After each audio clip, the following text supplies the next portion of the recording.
What strength ND filter should you get for landscape photography? In this video, I'm going to show you what a 3-stop, a 6-stop and a 10-stop filter look like to help you decide what might be right for you. And at the end, I'll give you my personal conclusion about which one you should start with. All right, let's start with the 3-stop filter, and I'll put links to the exact filters that I'm using in this video down in the description. They're magnetic, so it makes it super quick to get them fitted. So that's the 3-stop.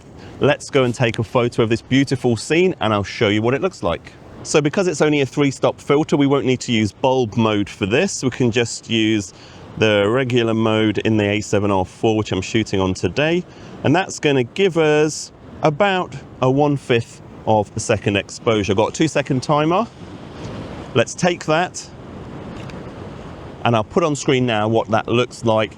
And we don't get much of a long exposure effect with a 3-stop filter in these bright conditions. But obviously if you're shooting in darker conditions, sunrise, sunset, there's a massive seabird thing there, sorry, sunrise, sunset, or even in blue hour, then obviously you're going to get longer exposures and more movement with a 3-stop filter in those conditions. It's kind of early afternoon at the minute, it's quite bright. Let's move on to the 6-stop filter.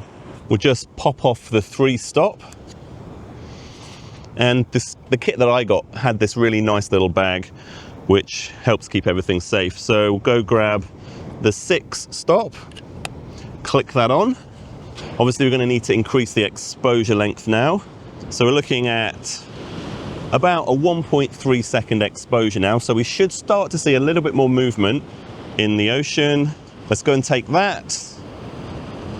1.3 seconds and done. And there's a bit more of that swirling effect now in the photo.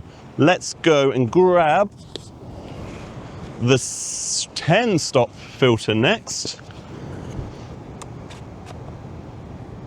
You can see how quick and easy it is to change these filters with this magnetic system. I absolutely love it. All right, 10 stops.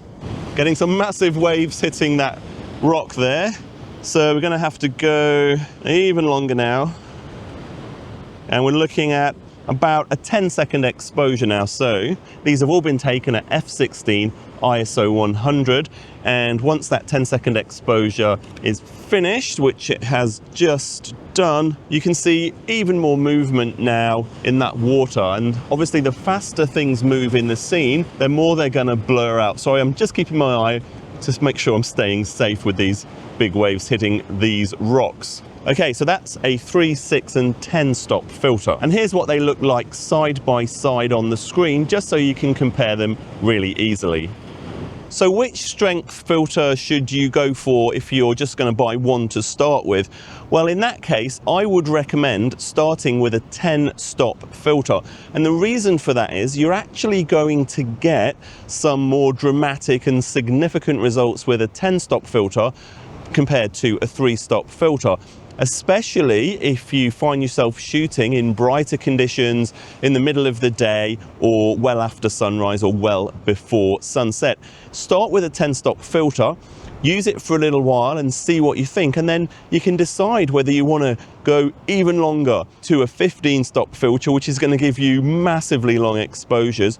Or maybe you don't like the look of the 10-stop filter, you think everything's too smoothed out, so then maybe go and, after you've got the 10-stop, maybe try a 3-stop or a 6-stop. The great thing about the filter system I'm using in this video is you can actually stack the ND filters magnetically on top of each other, so you've got a really nice range of different ND values.